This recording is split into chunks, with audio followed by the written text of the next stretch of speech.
Bonjour à tous, vous êtes sur la deuxième vidéo sur 3 consacrée au cours de probabilité qui a eu lieu le 30 mars.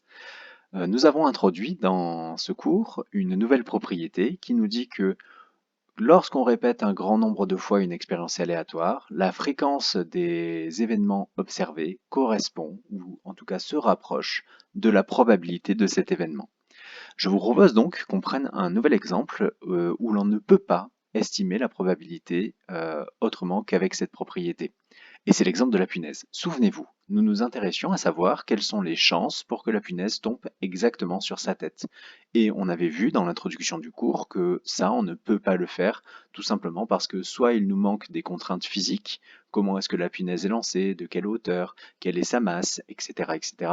Et même avec ça, ça serait vraiment très très compliqué de définir exactement son mouvement. Euh, Soit on ne connaît pas de toute façon les chances que la punaise tombe ou pas sur sa tête, donc c'est impossible à estimer autrement. On va donc se servir pour utiliser notre propriété et voir quelles sont les probabilités correspondantes.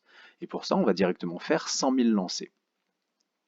Si je lance 100 000 fois la punaise, je constate que 38% du temps, elle tombe sur sa tête et 62% du temps, elle tombe sur le côté.